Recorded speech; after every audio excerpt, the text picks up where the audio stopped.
again to our show that is called Real Shame. It's a show where us two guys, watch movies from our movie list of shame or movie blind spots. Basically, movies that we haven't seen that we're fixing for that. I'm Adam. I'm Andy.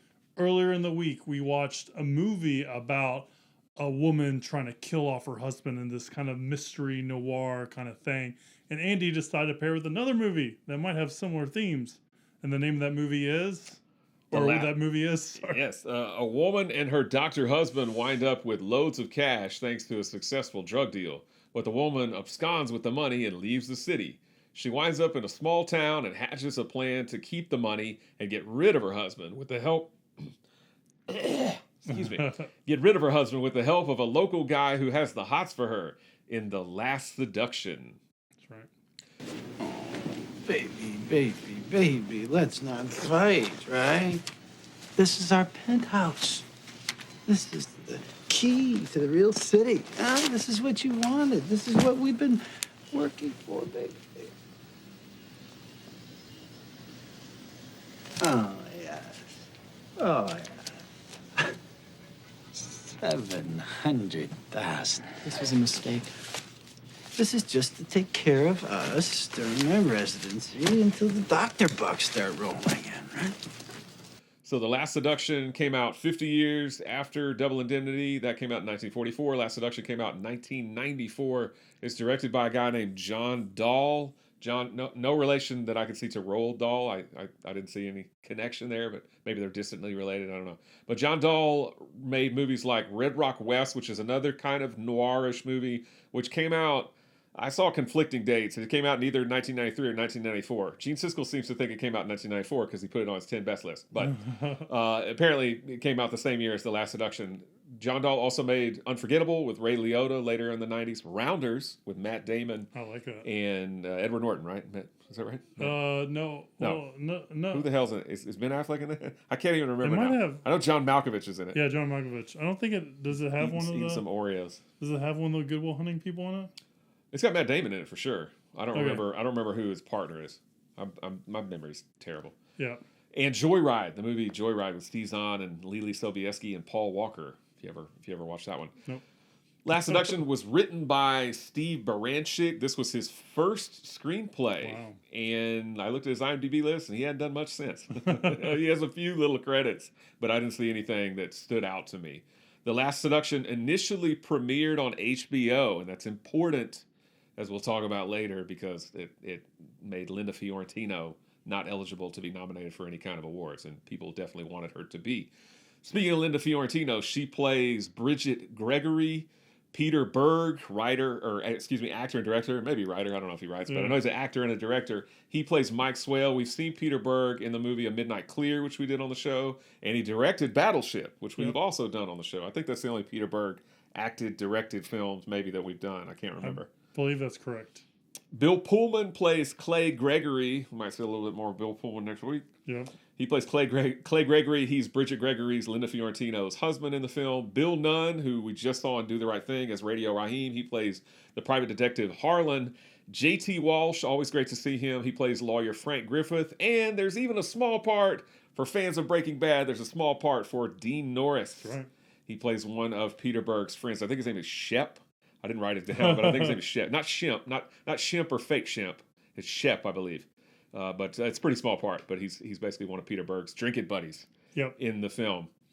So this is a movie that I did see way back in the day, way back in probably 1995 or whatever when it came out on VHS. I did not have HBO back in 1994, so I probably rented this and watched it, and I thought it was okay.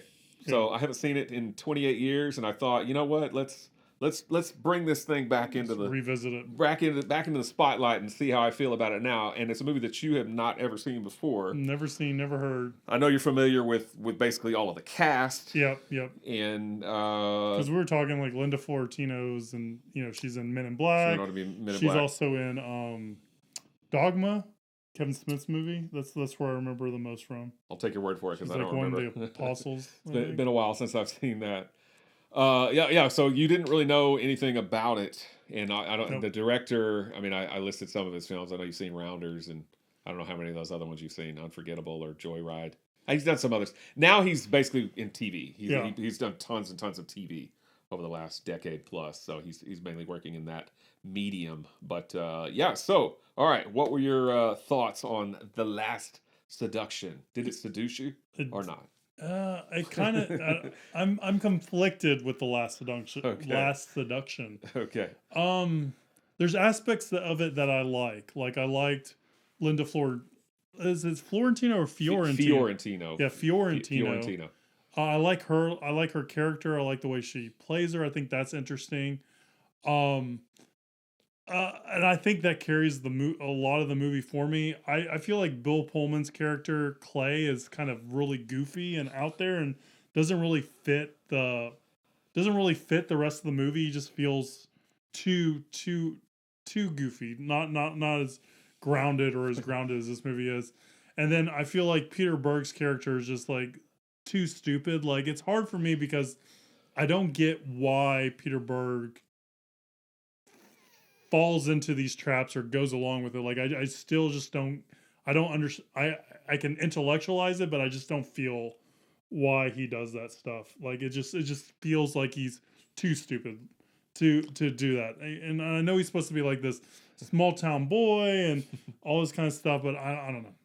I just some of the revelations about his character, I'm like, okay, this is too much. Yeah. But so the other stuff that's kind of bothered me a little bit is that I wish the movie was shot like with more grit to it. It feels like it's shot like very plainly, and there's not a lot of contrast. There's not a lot of darkness in the movie, and it's hard like watching Double Indemnity with a great cinematographer doing all that kind of stuff.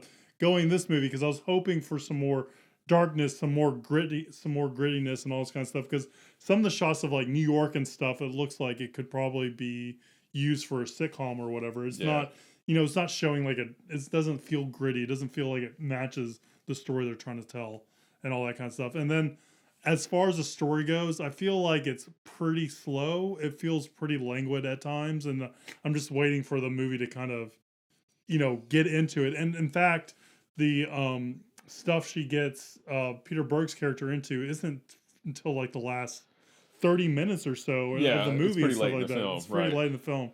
So I wish they could have maybe shortened that up or got there a little bit sooner. I don't know. It's just that just felt all really slow, and I just kept on waiting for this movie to kind of get its feet under itself and kind of start going and stuff like that. So for me, just kind of conflicted. There's some good in it that I really liked and found interesting, and then there's some like bad that kind of dissuaded me a little bit. The other interesting thing is I'm sure this movie was very risque in 1994, and I'm very sure it's more risque now in 2022. There's subjects and things that happen in this movie that are definitely bigger. I feel like are bigger faux pas now, or have had lights shined on them and stuff like that. So it's definitely a one of those movies that I guess people say are triggering or stuff like that. But it's interesting to me, at least intellectually, like how this movie was kind of pushing some buttons and being really risque. And then here we go, fast forward almost 30 years later, and it's like, oh, those buttons you're pushing, those are big buttons now. This is super risque now. So I found that kind of interesting, kind of as like a meta narrative with the movie. Yeah, I can totally see that. I'm glad you brought that up because I agree with you. Regarding the kind of the cinematography or whatnot, I feel like it's probably just a limitation of the budget, maybe because.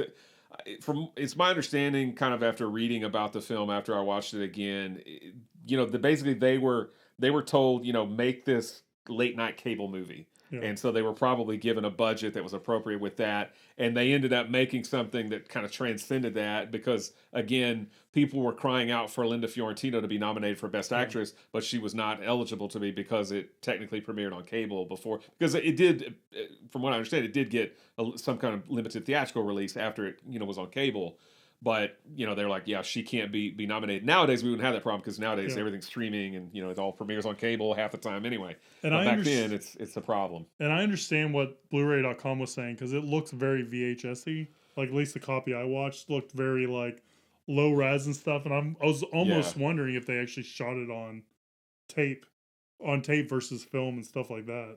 Yeah, I think they could do better. I mean, they could Yeah. come out with some kind of deluxe edition of that. I can't remember who put this out. Maybe Scorpion Releasing or somebody like that. But if some kind of boutique label, and Scorpion's considered boutique by some, I'm not saying it's not. I don't know, but I think if it was picked up by a bigger boutique label, maybe they could give it the treatment, whatever that it deserves, and all the special features and bells and whistles that it deserves. But this is a movie that as I mentioned, I saw it back in 1995 or so. I saw it on VHS, so probably looked worse back then when I saw it, although I didn't know it at the time. I didn't know how good things would look certain in parts HD. were worse because they were paused, stuff like that, probably. Yeah, I'd adjust the tracking.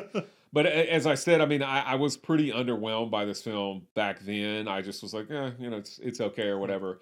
I don't know if I just watched it like at the right time when I did watch it a few days ago, but I really like this film now. Like I really have really come around to this film. And I think I watched it kind of late at night. Yeah. I think I watched it over the weekend, like late at night, maybe late Friday night, like 1 a.m. or something like that. And so it had that late night cable feel for me. Maybe that's what drew me to it. Yeah. But I really dug it. I mean, I thought that Linda Fiorentino was good back when I saw it back in the 90s. And I mean, I still think she's great now. I mean, and again, I can see why people were like, yeah, she deserves a nod for Best Actress, because she definitely carries the whole film. Yeah. And I like how I think I can kind of see how you're saying about it being a little bit slow, because you don't really get the full kind of gist of her plan, and she doesn't really have much of a plan at first, because it starts kind of weird, because it's like she's at a telemarketing. Basically, she's like a boss at like a telemarketing place, and she's walking around talking. It's like on Glenn Ross or something, like, hey, well, you got these leads, and you're going to get this ABC, cash if you do this. Yeah, always be closing. So you get the kind of sense of a character that she is. She's kind of tough and like no nonsense. Like, hey, make that call, make that sale, you piece of shit, whatever, And then her goofy husband, Bill Pullman, he is a little goofy. He's very goofy. Although he's definitely goofier in the movie we'll talk about next week. But it's a different kind of movie. Yeah, totally. It fits more in there. But I don't mind him in this film. But he's makes the drug deal because he's a doctor, and so he sells these guys, what is it, like liquid cocaine or something? That's I can't remember. He says, or like medical cocaine or something like that. Yeah. And then they like dump the money out because they feel sorry for him. Yeah, that part's a little bit odd to me. But he comes home with the money, and you think everything is hunky dory, and then basically he takes a shower and she just bolts. And I like how that look. I like that shot. I think that shot's amazing, right? Because you see her put it in the paper bag, and then you see the paper bag on the couch, and basically the camera stays there, and all of a sudden he like goes takes a shower, and then he realizes, or she leaves him a note. He realizes she's gone. He like walks by the bag, and he comes back, and you're like, obviously the money's probably in the bag because it hasn't moved, and then he looks in and it's like paper towels. Yeah. So I think that was clever. I like that for sure. Very much so. So she ends up just driving to get away. She stops for gas in what's the name of the town? I don't even remember. Beston or something. Beston, like that's right. Yeah, she stops in Beston for gas, and she's not even really intending to stay, but she happens to see the bar, and so she just goes in there for a drink. And then Peter Berg comes over and starts flirting with her or whatever, and tells her he's hung like a horse and all this other stuff. And she just these wheels start spinning, and so she's like, I can get this guy, whatever. And so they start off with just like a sexual relationship, but of course he wants more. He's a small town yokel, so I can forgive him being maybe too stupid, because I just feel like he's just this small town yokel kind of guy, and he's blinded by his desire for her, right? And so he ends up kind of falling right into her hands, and he's like putty in her hands. But over time, you can see her every time there's something that happens that makes her think about, like when they start making the calls, like, oh, we can get him, say like we could sell murder or whatever. And you could cross-reference this, you could see her kind of like starting to because this whole time her husband is like going to send people after her, and he's going to kill her, and he's going to try and get the money. She's trying to talk to the J.T. Walsh lawyer character and figure out, how can I get away with this with my, save my neck and keep the money. And so there's all these kinds of things going on. She's the fish out of water in this small town, and it all just kind of unfolds, maybe a little bit slowly, but I feel like it comes to a satisfying resolution. And what I was talking about on Monday, back in the 1940s, they could not get away with it. I love the fact that she gets away with it in this film. Like, at the very end, after she's, basically ruined Peter Berg's life, and he's sitting there in the jail cell, and he's talking to the lawyer, and the lawyer's like, is there anything at all that could maybe, shed some doubt on you not being responsible for this? And he's like, yeah, there is one thing. And then you see her burn the little where she switched the mailbox label, Cahill or whatever it says. She burns it and just drives away in her limo or whatever. And it's just like, that's awesome that she gets away with it. It's true. But the other thing I was thinking about during that shot was he mentioned he had the condom from the first time they had sex. Yeah. And that never came back around. So when he thought about that, I instantly thought to the condom, not to the tag on the mailbox. Oh, yeah. So I kind of wish... I didn't even think about the condom. So I kind of was waiting when she drove off, all stuff like that, for like the cops to come in and get her and stuff like that, because that could prove that they've had consensual sex before, because, again, we spoil the main movie and we've been talking about it. And in this movie, she makes it seem like he's raping her and killed her husband. Right. Which is how he gets caught and gets, the murder rap and all that kind of stuff. Right. But that's what. So when he said that, I was thinking of the condom. So that's. I wonder if he was telling the truth when he said he had that, though. I don't know. I don't think he's smart enough to like pull one over on her. Yeah, I don't know. Yeah, maybe. So it's maybe they address that in the sequel. Because I never thought about the Cahill thing until she was burning, and I was like, I guess that could be like a clue too. Yeah. Why does it have a different name here? Yeah.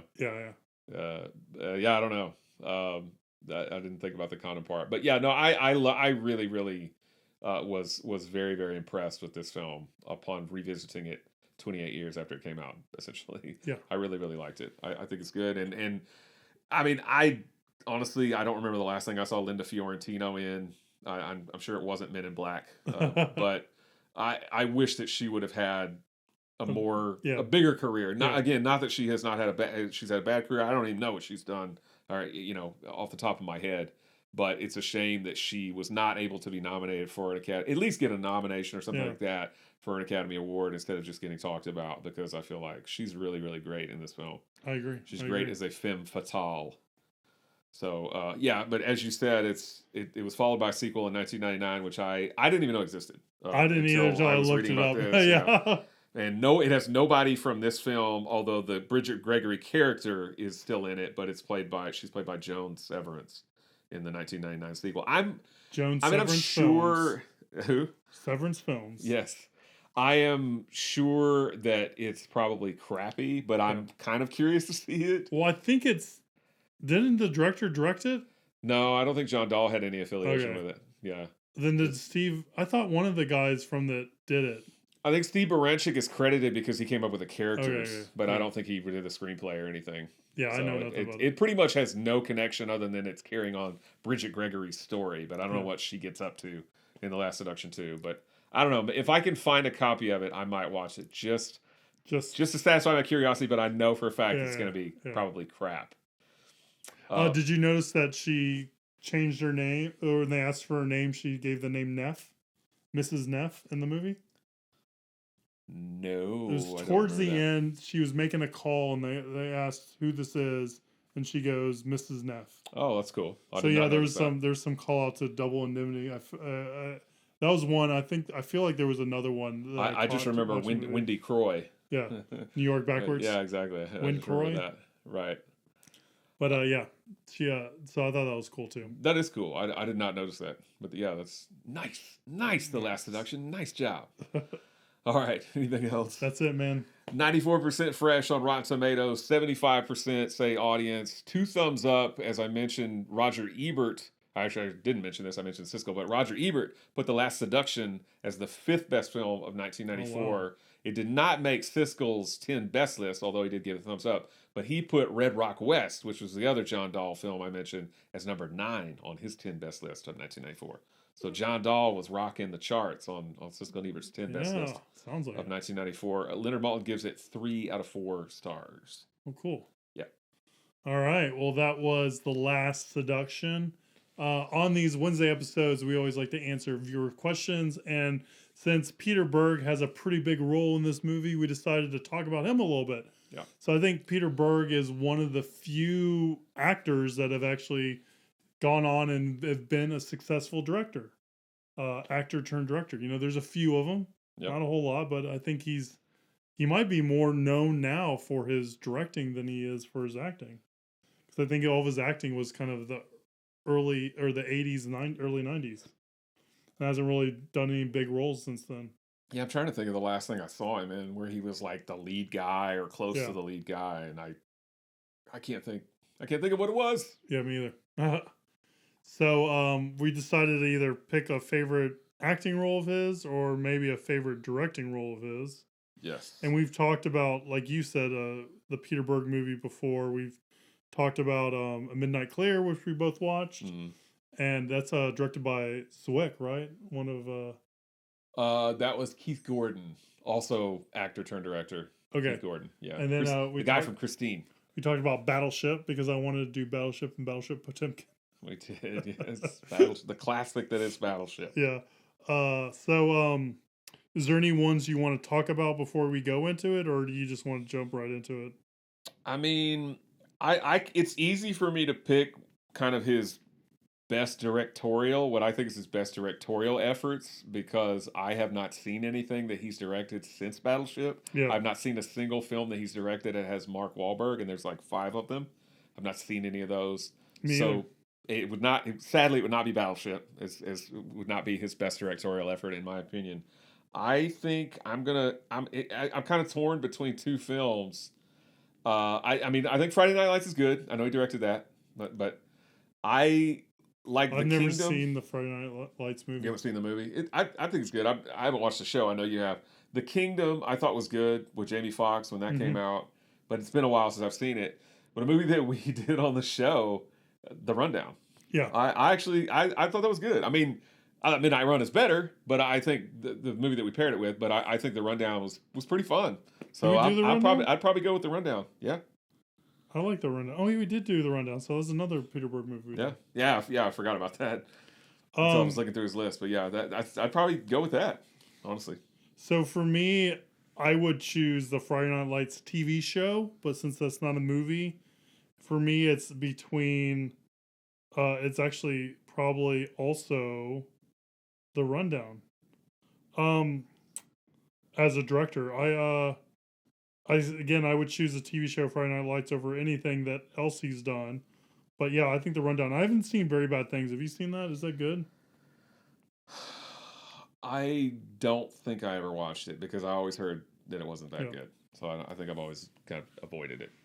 And I've seen The Kingdom when it came out. I don't remember liking it. I've seen Hancock. Wasn't a big fan of that. Yeah. So I think I'm also with you, The Rundown. Yeah, The Rundown. Yep.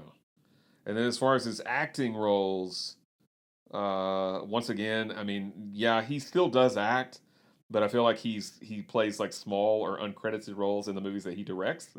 Like he is in Patriots Day, he is in Deepwater Horizon, he is in Mile 22, all of those Mark Wahlberg movies that I mentioned. But he tends to go for smaller, it looks like, or uncredited roles. Mm-hmm. So you have to go a little bit far back, like you said, more into like the 80s and the 90s. Once again, I'm just going to mention 2 movies. First of all, like I did with his directing, I forgot he was in Collateral, but I think Collateral's friggin' awesome. I think Collateral's a great movie. So I'm going to say Collateral, but I also got to say The Last Seduction because I think it's a great film. I'm really, really warmed up to it after all these years. I think it's awesome. No Corky Romano for you? I don't know if I've seen that, or if I have, I probably hated myself afterwards. No Corky Romano. What about you? I'm gonna go with I'm just copying off your answers today. So you're not copying?